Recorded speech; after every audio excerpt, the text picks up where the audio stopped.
कैसा भी अपना झोपड़ा था तो भाड़े का तो नहीं था ना, कैसे भी काम करके आके सो जाते थे यहाँ।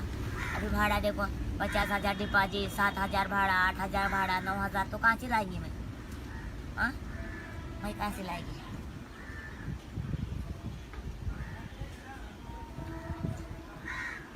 एविक्शन, डिस्प्लेसमेंट, डिमोलिशन मतलब बेदखली, विस्थापन और घरों का टूटना। 3 अलग शब्द, लेकिन तीनों का इम्पैक्ट एक सा ही है, जिसे अंग्रेजी में अपरूटेड कहते हैं, अपनी जड़ों से उखाड़ दिया जाना। फिर इसे आप जोशीमठ से विस्थापित होने को मजबूर लोगों के पर्सपेक्टिव से समझें या हल्द्वानी की बनभूलपुरा बस्ती के पर्सपेक्टिव से, दिल्ली कॉमनवेल्थ गेम्स की तैयारी के समय टूटे हजारों घरों के पर्सपेक्टिव से समझें या रोज अपराधों की सजा के तौर पर टूटते घरों के पर्सपेक्टिव से, या फिर 20वीं सदी के सबसे बड़ी मानव त्रासदियों में से एक कश्मीरी पंडितों के पलायन के पर्सपेक्टिव से। हर पर्सपेक्टिव से यह स्पष्ट जरूर होगा कि घरों का टूटना या घरों से दूर भेज दिया जाना एक इंसान के साथ की जा सकने वाली सबसे हिंसक अपराधों में से एक है। आर्गुमेंटेटिव अंकित के आज के इस वीडियो में हम फोर्स्ड इविक्शन मतलब जबरन बेदखली पर आर्ग्यूमेंट करेंगे और समझने का प्रयास करेंगे आखिर बस्तियों या घरों का तोड़ा जाना कितना संवैधानिक और न्यायोचित है। नमस्कार, मैं हूं अंकित और आप मेरे साथ हैं रिपब्लिक ऑफ नॉलेज पर।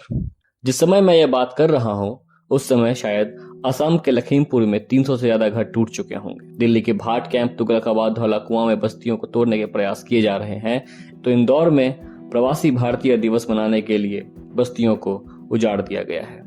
हम इन बस्तियों के टूटने पर अफसोस में सिर भी पीट सकते हैं और खुशी से ताली भी। जैसे बिना किसी कानूनी प्रक्रिया को अपनाए किसी अपराधी के घर को तोड़ दिए जाने पर हम खुशी से झूम भी सकते हैं और इस तरह की प्रक्रिया के नॉर्म बन जाने पर फिक्रमंद भी। यूनाइटेड नेशंस की समिति के अनुसार किसी व्यक्ति, परिवार या समुदाय की इच्छा के विरुद्ध उनकी जमीन या घर से बिना किसी वैकल्पिक प्रावधान या कानूनी प्रक्रिया को पूरा किए बिना स्थायी या अस्थायी रूप से हटाने को फोर्स्ड इविक्शन कहते हैं। ये इविक्शन कई कारणों से हो सकते हैं, जैसे अतिक्रमण हटाने के नाम पर, गवर्नमेंट स्कीम्स की इम्प्लीमेंटेशन के नाम पर, किसी बड़े इवेंट के आयोजन के नाम पर, किसी नेचुरल डिजास्टर की सूरत में, किसी पब्लिक प्रोजेक्ट को लगाने के लिए, और सबसे महत्वपूर्ण किसी भी तरह के टेन्योर सिक्योरिटी के अभाव में।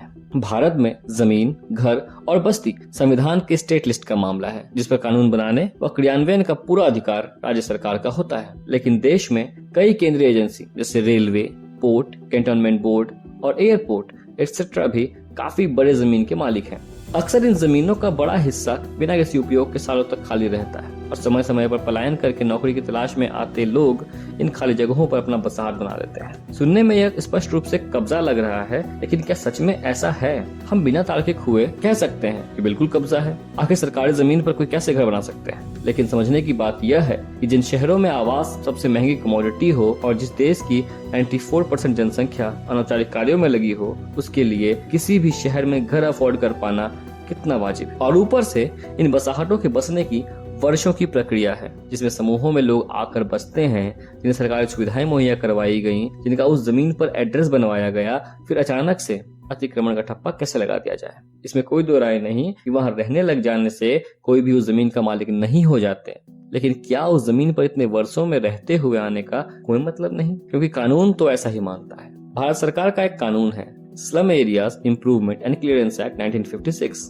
जो देश के यूनियन टेरिटरीज पर लागू होता है। और इस कानून के बाद हर स्टेट ने स्लम इम्प्रूवमेंट और क्लियरेंस के लिए अपने अपने कानून बनाए हैं और किन परिस्थितियों में घरों को तोड़ा जा सकता है यह भी स्पष्ट रूप से लिखा गया है। ये कानून उन राज्यों में बस्ती की डेफिनेशन, उनके टाइप्स और टेन्योरल सिक्योरिटी के बारे में बात करती है। इसलिए किसी भी बस्ती को बिना किसी कानूनी प्रक्रिया के हटाना इस कानून का उल्लंघन है। वैसे भी आवास की सुरक्षा को भारतीय संविधान के आर्टिकल 21 राइट टू लाइफ के अंतर्गत मौलिक अधिकार बताया गया है और यूनाइटेड नेशंस के universal declaration on human rights के आर्टिकल 25 के अनुसार सबसे जरूरी मानव अधिकारों में से एक। और वैसे भी हम कहते हैं ना कि इंसान की 3 जरूरतें होती हैं, रोटी, कपड़ा और मकान। फिर हम किसी से उसकी सबसे बड़ी जरूरत बिना प्रक्रिया को पूरा किए कैसे छीन सकते हैं? यही नहीं, इसके अलावा न जाने कितने ही राष्ट्रीय व अंतर्राष्ट्रीय मानवाधिकारों का उल्लंघन किया जाता है जब एक बस्ती को उजाड़ा जाता है। वैसे भी किसी बेदखली में घरों को तोड़ने से एक परिवार की आर्थिक, सामाजिक, शारीरिक व मानसिक स्थिति पर गहरा असर पड़ता है, खासकर महिलाओं और बच्चों की सुरक्षा, गरिमा और शिक्षा पर। इसलिए अभी भी हल्द्वानी के मामले में सुप्रीम कोर्ट ने इस पूरी प्रक्रिया में ह्यूमन एंगल को समझने की बात कही है। क्योंकि किसी भी बेदखली के मामले में अल्टीमेटली इन्वॉल्व तो एक ह्यूमन ही है। अब बात कि क्या बस्तियों का टूटना इतना बड़ा मसला भी है? अलग अलग आंकड़ों के हिसाब से देश की करीब 33% पॉपुलेशन शहरी क्षेत्रों में रहती है और इन शहरी क्षेत्रों की ऑन एवरेज 30% पॉपुलेशन बस्तियों में रहती है। और ऐसे ही अगर बस्तियों को उजाड़ा जाता रहा तो इतने बड़े पॉपुलेशन का क्या होगा?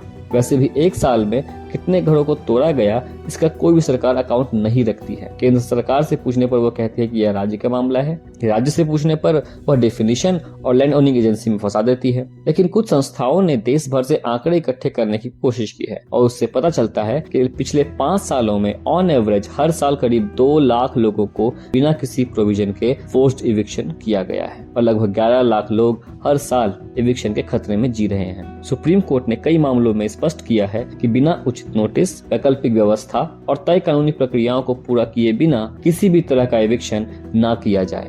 पर उन आदेशों के बावजूद लगातार इविक्शन होते ही रहते हैं। यह लड़ाई प्रशासन वर्सेस लोकल पॉलिटिक्स वर्सेस अदालत के आदेश और इन सब के बीच पिसते उन करोड़ों लोगों की है जो किसी भी सरकारी जमीन के लीगल ओनर नहीं है बल्कि लेजिटिमेट रेसिडेंट है। मतलब जमीन के मालिक नहीं बल्कि वहाँ के वैधानिक रहवासी, और वहाँ पर हो रही किसी भी गतिविधि के बारे में उनको शामिल किया जाना उनका कानूनी अधिकार है। और हम सबको एक समाज के रूप में अगर तय कानूनों से इतनी दिक्कत है कि लगातार हो रहे कानूनों के उल्लंघन में मनोरंजन के हद तक वाला मजा आ रहा है, हमें एक समाज और भारत जैसे लोकतंत्र के नागरिक के रूप में वापस से सोचने की जरूरत है। खैर, जब जब यह वीडियो देखा जाएगा उसके आसपास किसी न किसी बस्ती को किसी न किसी कारण से तोड़ा जा रहा होगा और लोग अपनी जानकारी के अभाव में और प्रशासन अपने पावर के दम पर कानून के बारे में सोचेंगे ही नहीं। हमारे देश का आर्टिकल 14 कहता है कि कानून के समक्ष सब एक समान है, लेकिन जब बात घरों या भवनों की रक्षा की होती है तो ऐसा है क्या? आप जरूर बताइएगा। आर्ग्यूमेंट के दौर को भी यहीं खत्म करते हैं। रिपब्लिक ऑफ नॉलेज पर बने रहने के लिए शुक्रिया। अगर यह वीडियो आपको पसंद आया है तो इस वीडियो के देखने के साथ साथ उन लाखों लोगों तक जरूर पहुंचाएं जिन्हें इस जानकारी की आवश्यकता है। किसी भी बस्ती को तोड़ने से पहले उनको नोटिस मिलनी ही चाहिए और अगर बिना नोटिस के बस्ती के एक घर को भी तोड़ा जाता है तो सुप्रीम कोर्ट के आदेश का उल्लंघन है और उल्लंघन के समय पर कानूनी कार्रवाई भी की जा सकती है। अपना और अपनों का ख्याल रखें और इस चैनल को सब्सक्राइब करें।